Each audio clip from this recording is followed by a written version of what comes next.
Hey everybody, welcome back. Before I jump into this video, I wanted to jump in front of the camera and talk a little bit about this latex mold I made. So I made the mold last summer, used it in the last video. You saw me pour a casting into it. But I made the mold last summer, back in August, I think. And I poured a casting then, kind of learned some of the stuff I showed in the last video about getting a better result from the pour. Made a couple of castings, the two rejects I've been kind of messing around with a little bit, and one good one. And then recently I thought, let me go ahead and now I'm onto this project. I've built some of the buildings over my shoulder over there, working my way towards where this warehouse was going to be. So I'm there now. So I thought, well, let me just pour a couple more now that I know how to make the castings. I'll pour a couple more and get going on this warehouse structure. Well, once I poured it, and I'm gonna put a little picture up here. Apparently, these latex molds can shrink over time.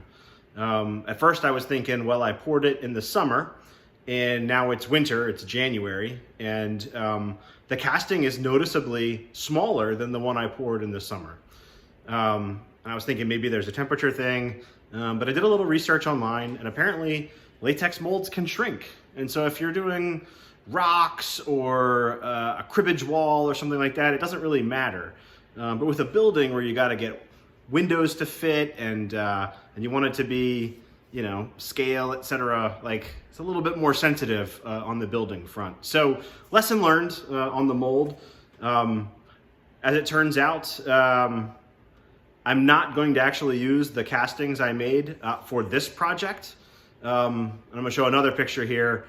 So once I had poured the second and third molds in January, I was able to get 3 that matched and, spent some time sanding it. I was going to show all that, how you get them all squared up. It was pretty easy to do. And then I started working with the windows. There are 48 windows in this structure. And as you can see from this picture, the window openings shrank also. And so, yeah, you could go in there and clean that up with a blade or a file. Again, there's 48 of them. But if you notice, you'd be getting down into the window sill. It starts to get kind of funky, and I decided, you know what? I'm not gonna do that. I'm not gonna spend the time to clean up 48 windows to make these ones fixed. You could board them up. Get some wood in there and just stain the wood and board up the windows. And I may actually do that with these castings somewhere else as a background building that's not rail served. But I'm not going to do that for this building. I actually went online and bought castings directly from Downtown Deco to build this structure because I don't want to mess with the windows. What I am going to do this week is show you the method that I used to paint it. And for that, I did use one of my own castings to kind of experiment with paint. One other note before I get over to the workbench and show the painting. I wouldn't say that I wasted time learning to cast Hydrocal. That's a technique I do want to use. And so given the limitations of latex for buildings specifically, I did go on Amazon and get some silicone. So it's a 2-part silicone mix. I haven't messed with that yet, but one of the things I was thinking, again, going back to how much better plaster takes paint and really looks like bricks versus plastic, I may make some castings with that silicone of some, modular plastic wall sections so that I can then build a really unique and interesting structure out of plaster using those molded plastic pieces as masters for the casting. So it's something I'm thinking about. I will experiment with silicone. So this whole hobby is all about trying things and learning. And I've said before on the channel, what's the worst that can happen? If you try something and it doesn't work, rip it out, try something different. So that's what we're doing. Put my money where my mouth is. We'll try something different. But for now, let's get this, I'll even show it now finished, and then I'll show you how I did it. It's just right over there sitting there. I tried a couple of different ways, different colors and stuff, which I'll show to kind of get a feel for how I wanted to finish the warehouse once I've got the proper castings in place. So more to come on that. Let's go to the workbench and get some painting done. All right, just in my spray booth there, I started out by spraying some camouflage khaki color onto this one from all 4 sides. So I'm just using Rust-Oleum, camouflage, the color's khaki. I use that a lot for different things, concretes, etc. But you want to seal the Hydrocal in so that it takes your paint better. So that's that step, just to kind of get things going on one of the rejects. So if I kind of pan down a little bit, I don't know how obvious that is on camera, but this piece was fairly warped. You can kind of see the doors. There's a bend in the doors. They bow up a bit. And so, I was thinking, let's not use that one on the layout, but this is a great example to mess around with getting colors we like. I can mess around. There's 6 doors to play around with and plenty of brick to try different techniques. So that is where we're going to start.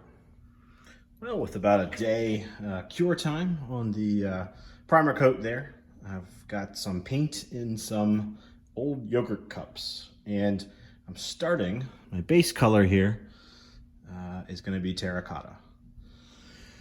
To the cup on the left, I've also added some white, as you can see at the top there. This one's straight terracotta. Then I'm going to try it with some burnt umber in it as well, darken things up a bit. And then this one has from Deco Art. It's the terracotta along with heritage brick. So what I'm going to do is make a pretty thin wash from each of those 4, and then just kind of go over a quarter of the structure with each of them, and kind of get a feel for sort of what color I like, what color works with what I've already got. A lot of things I've got already have the base terracotta color in them, so I'm hoping that most of what I'm doing here is just working with different tints of that same color. But I'm going to go ahead and cut these down a good bit with water. Use a decent little wide brush here, and get the bricks covered. And we'll show you what it looks like.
All right, still messing around with the reject casting. I've got a good bit more work done since I last showed it. So I did, as you can see, the concrete's painted now at the top and the windowsills and the little blocks around the doors. I'm not sure what you call those, but I ended up using polyscale concrete for that. I still had some that I've had for years, so that's what I used there.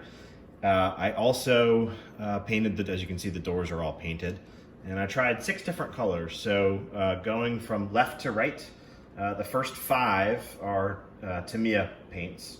The first one is deep green, XF26. The next one over is dark green, XF61. Then the third one is khaki drab, XF51. Then we've got olive green, XF58, and olive drab, XF52. And then the one on the far right is just Deco Art, the Americana brand cheap craft paint, light avocado. So I've got those doors painted. I have not weathered the doors or done anything like that, just getting basic colors on there. But I did get a wash over all the bricks. So used Folk Art Raw Umber, watered it down, did a couple of washes to kind of make the bricks look dirty. I'm gonna mess around with the doors just a little bit more, see if I can distress them a little bit. Right off the bat, I don't like the one on the left. I don't like the second from the right, so the fifth one, if you're going left to right, or the fourth one. I don't like those colors. The far right is actually surprisingly okay. It's a nice light green color. But I think the one I'm gonna go with is door number 3, left to right, which is khaki drab XF51. I'm just gonna mess around with maybe a little wash, a little bit of dry brushing, see if I can distress that into a way that I like it. And then once I've done that, I also figured out the windows that go with this casting. These are Tichy, the double hung arch top, number 8044. So I ordered a bunch of these. So I've got, what is it, 16 times 3, was it 48, I think? Yeah, 48 windows on a piece of cardboard in my spray booth, ready to go once I decide what color I'm going to do the doors. And like I said, I'm leaning towards XF51. I don't hate the light avocado, door number 6. But I don't want to spray that crap through my airbrush. I don't know. I don't want to clog it. I don't want to gunk it up. I'll stick to the Tamiya stuff in there. So I like the khaki drab color. I like that it has a little bit of a faded look to it. So already I'm starting from a place of realism, I think, with that color, because I don't want the doors to be brand new looking. I want them to be faded and worn, and you know, maybe a little bit of stain getting into the crevices, and then some dry brushing, maybe with like a buff color type of thing, will get me where I want to be. So that's kind of the state of affairs as they are. I am gonna, like I say, mess around with the doors a little bit more, get the windows sprayed, and then I will be on to the final 3 castings that'll actually be used to construct the building. So more to come. Okay, so working on door number 3 there, third one from the left. I did do a little light dry brush with that buff color, XF57, you see on the left of the frame there. Did that first, and then I came back in with some of the wash. This is the Vallejo model wash. That is dark brown. And I think that gives me the look, as I pull in on that a little bit, that's the look I'm gonna go for. The door right center frame.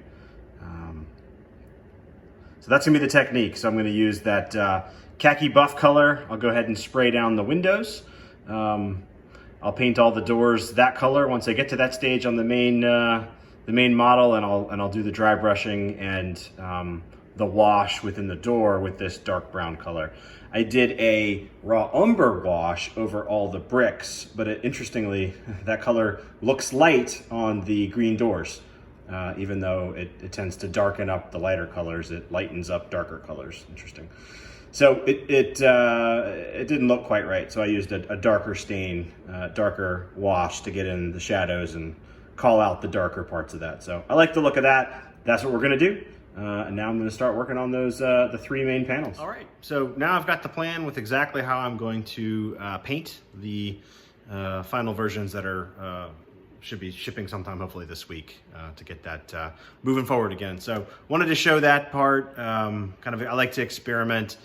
So the casting was a perfect way to mess around with 4 different brick colors, 6 different door colors, different treatments with the staining and washes, etc., that I used to weather things. So all is not lost. That was a good exercise. Got a skill now in terms of pouring castings. I was using some rock molds that were sitting nearby for excess Hydrocal I'd mixed up that I didn't need in the casting. So now I've got some rocks poured, no bubbles, they look great, that I'll work in someday. There's a quarry on this layout. I'm nowhere near it right now, but I've got those rocks poured, so try not to waste too much of the Hydrocal, because that stuff's not cheap. So anyway, hope y'all enjoyed, and I will get to working on that building when it gets here. Thanks, y'all. Be well.